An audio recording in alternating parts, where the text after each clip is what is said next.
Snark.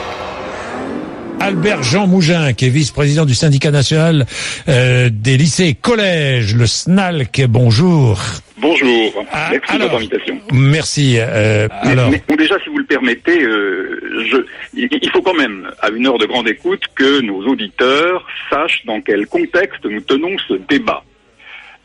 Nous parlons de notation, et nous allons y venir, il n'y a aucun souci là-dessus, mais il faut quand même se souvenir que depuis le mois de mai dernier, il y a une contestation majeure d'une réforme importante et qui va bouleverser l'organisation du système éducatif français, contre laquelle se trouve la majorité des syndicats représentatifs, l'Académie française, les intellectuels français. Et que fait-on? Non, mais je voudrais pas. Attendez, Albert Jean Mougin, parce que. Mais non, je voudrais. Rentrer dans le sujet. Je rentre dans le sujet en disant précisément que si ce débat a été lancé en ce moment par le ministère, c'est une figure de diversion. Maintenant, venons-y. Alors, venons-y. Ça a été dit très justement par une de nos auditrices et le chef d'entreprise qui s'exprimait. La question de la notation n'est pas une question de note ou de couleur.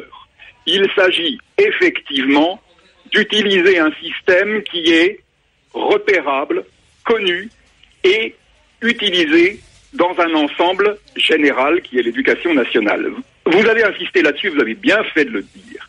Nous sommes dans une évolution du système où des petites organisations locales se constituent au travers des autonomies des établissements fort mal comprises, et que tout cela conduit vers une confusion. Tout se passe un petit peu comme si chaque élève allait passer sa vie dans un même établissement, et avec ses petites règles et avec ses petites pratiques. D'autre part, il ne faut pas confondre. Bien évidemment, je rejoins ma collègue qui vient de s'exprimer sur le fait d'une technique pour repérer précisément les qualités et les défauts d'un devoir.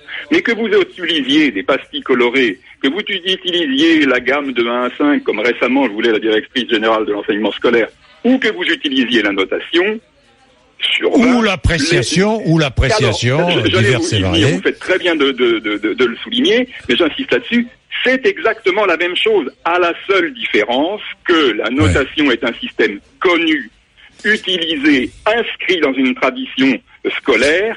Mais il y a une chose que je voudrais vous demander, Albert Jean Mougin. Pourquoi ne pas laisser ce qui est fait d'ailleurs, et ce qui est fait depuis maintenant, au conseil d'établissement, aux établissements, la liberté, puisqu'on veut donner de l'autonomie aux établissements. Tout le monde réclame de l'autonomie donnée aux établissements. Tout le monde la réclame, c'est possible, mais ne le donnons pas là où il n'y a pas d'utilité. Il faut quand même que nous conservions, et c'est aussi dans le détail, c'est dans le détail des pratiques pédagogiques scolaires, il faut quand même que nous conservions un système qui est commun. Le gros problème des réformes qui sont actuellement en cours, c'est de faire éclater la référence à une éducation nationale. C'est dans le détail dont nous parlons aujourd'hui, comme dans le grand ensemble, et je me permettais d'inciter là-dessus, de ces réformes de collège qui va bientôt être prolongée par une réforme du lycée, et qui est réforme du lycée, si vous voulez mon avis, Albert Jean Mougin, elle n'est pas près de voir le jour, parce que elle va pas se mouiller, Ça, je vous le dis toujours, Najat Vallaud-Belkacem. Mais enfin, en tout cas, vous savez attends, elle est déjà là. Non, elle n'est pas là, justement. Quand on lit le rapport de la Cour des comptes, on voit qu'elle n'est pas là, Je le dis. Le rapport de la Cour des comptes, si nous repartons sur ce débat, il y a d'autres choses à en dire. Ça c'est sûr. Mais vous savez que honnêtement. Il est inadmissible que le lycéen français coûte plus cher que partout ailleurs, que les résultats soient vraiment très très moyens, et qu'on retrouve en licence à l'université un élève sur deux qui va échouer. Alors le problème, nous vous rejoignons, le problème est que dépenser, c'est une chose, mais comment dépenser, c'en est une autre. Et vous savez, les réformes dont on parle aujourd'hui n'en sont pas. C'est le continuum d'une politique scolaire. C'est pour ça que je vous dis qu'il n'y aura pas de réforme du lycée. Qui est une politique mauvaise, contre laquelle il faut revenir. D'ailleurs, la réforme de 2010, elle n'est même pas appliquée, la réforme de Châtel.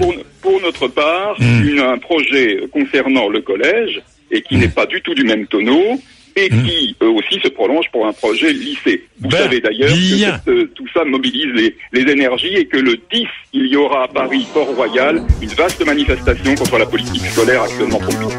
Bien, merci Albert.